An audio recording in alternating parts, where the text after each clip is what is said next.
Hello guys, कैसे हैं आप सभी। तो हम सब तैयारी कर रहे हैं हमारे चैनल पर बिहार शिक्षक भर्ती 3.0 री एग्जामिनेशन की, जिस दौरान मैं आप लोगों के साथ में जीके एंड जीएस के 1000 क्वेश्चंस की वन लाइनर सीरीज डिस्कस कर रही हूँ। इस दौरान मैंने आप लोगों के साथ में 5 वीडियोस ऑलरेडी मैं आप लोगों के साथ में शेयर कर चुकी हूँ, जिसमें हर एक वीडियो में मैं आप लोगों के साथ में 35 क्वेश्चन डिस्कस करती हूँ। हर 35 क्वेश्चन डिस्कस करने के दौरान मैंने आप लोगों के साथ में लगभग जो है वो 210 क्वेश्चंस मैं आप लोगों के साथ में डिस्कस कर चुकी हूँ। आज का हमारा ये जो क्वेश्चन है वो 211 नंबर क्वेश्चन होने वाला है, और ये जितने भी क्वेश्चन होने वाले हैं ये सब के सब जो है वो प्रीवियस ईयर होने वाले हैं, यानी बीपीएससी एग्जामिनेशन में या फिर बिहार में जितने भी आप लोगों के एग्जाम हुए हैं, जिसमें जीके और जीके एंड जीएस का जो कॉमन पोर्शन होता है, जिसमें जितने भी प्रीवियस ईयर है वो सभी प्रीवियस ईयर प्रश्नों का जो है वह एक संग्रह है। तो फिर चलिए हमारी वीडियो को स्टार्ट करते हैं।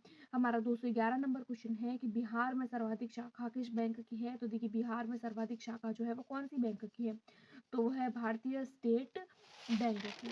अगला क्वेश्चन देखेंगे 212 नंबर क्वेश्चन कि कलोलत मेला बिहार में कहाँ पर आयोजित होता है। तो कलोलत मेला जो होता है वो बिहार में नवादा में आयोजित होता है। याद रखिएगा, नवादा में से बहुत सारे क्वेश्चन आप लोगों को देखने को मिलेंगे। अगला क्वेश्चन आता है कि बिहार का सर्वाधिक वर्षा वाला जिला कौन सा है। तो बिहार में सर्वाधिक वर्षा कहाँ होती है। तो बिहार में सर्वाधिक वर्षा किशनगंज में होती है। अगला क्वेश्चन है 214 नंबर क्वेश्चन कि बिहार का सबसे गर्म स्थान कौन सा है। तो बिहार का सबसे गर्म स्थान गया। आप लोग इसको याद भी रख सकते हैं, ग से गर्म हो गया और ग से गया हो गया, ग इस तरीके से याद भी रह जाएगा। अगला क्वेश्चन हम लोग देखेंगे 215 नंबर की कर्मनाशा नदी गंगा में किस स्थान पर मिलती है। तो कर्मनाशा नदी जो है वो गंगा में किस स्थान पर मिलती है। तो वो मिलती है चौसा के उत्तर में।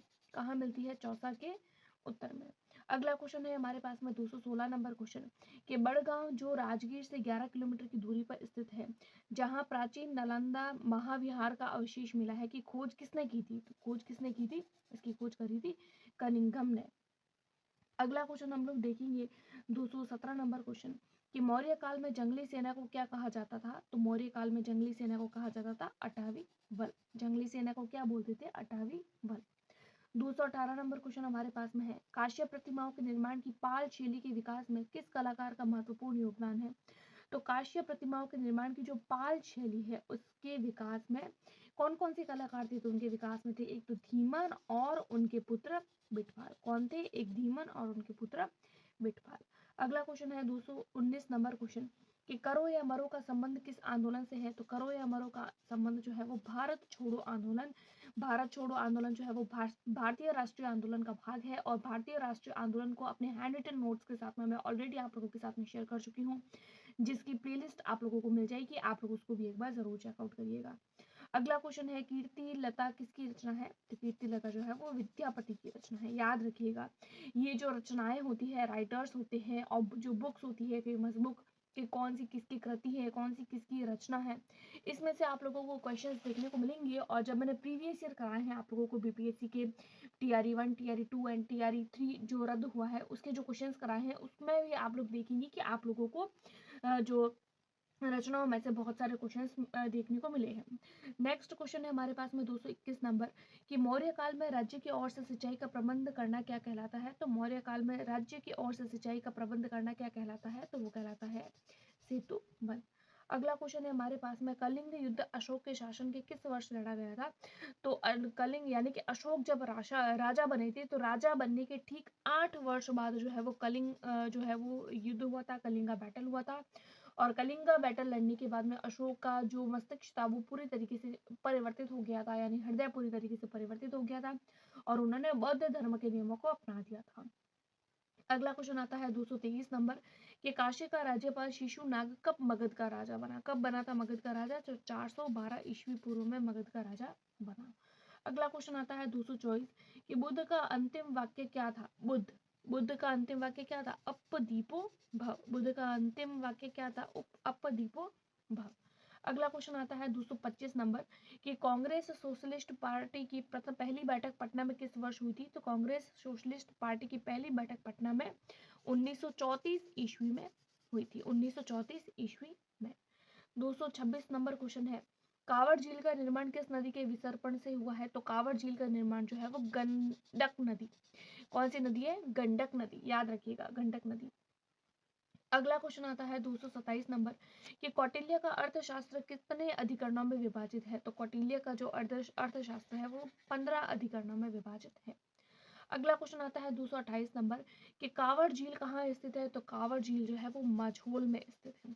याद रखिएगा, डायरेक्ट आप लोगों से टू द पॉइंट बात कर रही हूँ और एज इट इज आप लोगों को ऐसा ही क्वेश्चन और ऐसा ही आप लोगों को आंसर देखने को मिलेगा जिस तरीके से मैं आप लोगों के साथ मैं डिस्कस कर रही हूँ। जैसा जब आप प्रीवियस ईयर करेंगे ना तो आप लोगों को इस 1000 क्वेश्चन की सीरीज में आप लोगों को बहुत सारे क्वेश्चंस देखने को मिलेंगे। आप लोग एक बार देखिए, सारी की सारी सीरीज को देखिए और फिर आप प्रीवियस ईयर लगाइए, तब आपको पता चलेगा कि कितने सारे क्वेश्चंस मैच हो रहे हैं। अगला क्वेश्चन है हमारे पास में 229 नंबर कि मौर्य काल में भूस्वामी को क्या कहा जाता था। तो मौर्य काल में भूस्वामी को क्षेत्रक कहा जाता था। अगला क्वेश्चन आता है कि 230 नंबर कि कोई विधेयक दोनों सदन में पास हो जाता है तो उसके बाद में किसके द्वारा उस विधेयक पर हस्ताक्षर कर राज्यपाल के पास में भेजा जाता है। तो वो होते हैं विधानसभा अध्यक्ष। कहने का मतलब ये है कि कोई भी विधेयक है होता है जो दोनों सदन में पास हो जाता है, उसके बाद में उस विधेयक पर हस्ताक्षर करने होते हैं तो राज्यपाल के पास में भेजा जाता है। तो किसके द्वारा विधेयक पर हस्ताक्षर किए जाते हैं। तो वो विधानसभा अध्यक्ष पहले उस पर हस्ताक्षर करता है और फिर उसको राज्यपाल के पास में भेजा जाता है। अगला क्वेश्चन है 231 नंबर क्वेश्चन, कौटिल्य के अर्थशास्त्र में किस पहलू पर प्रकाश डाला गया है। तो कौटिल्य के अर्थशास्त्र में राजनीतिक नीतियों पर प्रकाश डाला गया है। हम लोगों को पता है कि कौटिल्य यानी कि जो चाणक्य थे वो राजनीति में चतुर थे, राजनीति के ज्ञाता थे। इसीलिए कहा जाता है कि जो कौटिल्य थे उनका अर्थशास्त्र उनकी पुस्तक थी, जिसमें तो आप लोगों को याद हो गया होगा कि कौटिल्य की पुस्तक कौन सी थी, अर्थशास्त्र, जिसमें राजनीति से रिलेटेड बहुत सारी चीजों के बारे में बताया गया है। अगला आता है 232 नंबर क्वेश्चन, कोसी परियोजना का प्रारंभ कब कब किया गया था। तो कोसी परियोजना का प्रारंभ जो है वो 1953 में किया गया था।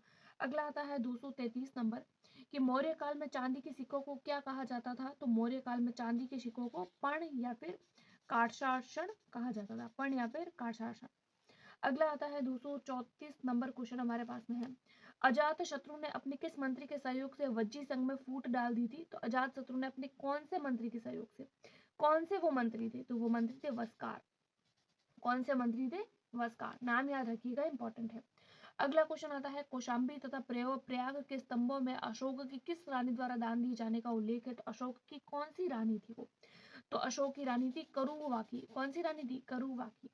अगला क्वेश्चन आता है 236 नंबर कि बुद्ध की मृत्यु कब हुई थी। तो बुद्ध की मृत्यु जो है वो 483 ईस्वी पूर्व में हुई थी और 80 वर्ष की अवस्था में हुई थी, यानी बुद्ध जब 80 वर्ष के थे तब उनकी मृत्यु हो गई थी।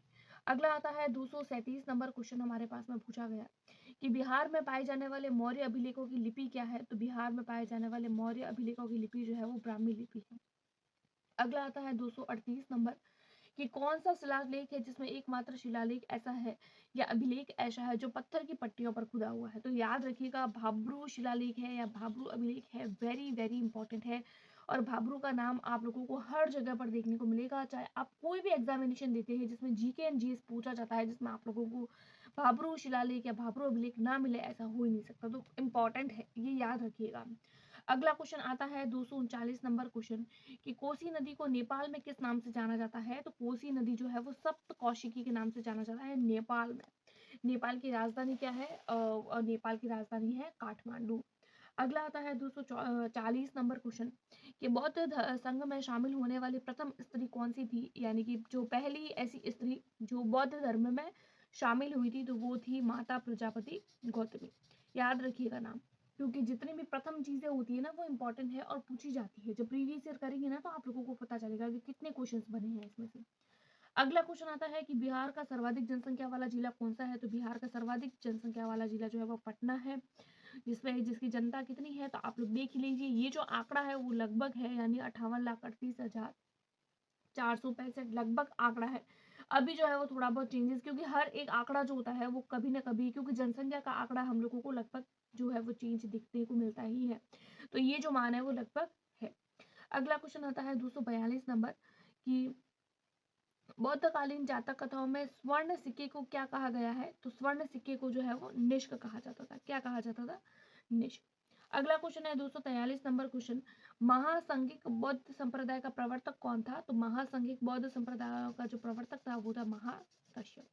अगला क्वेश्चन और आज की वीडियो का सबसे लास्ट क्वेश्चन।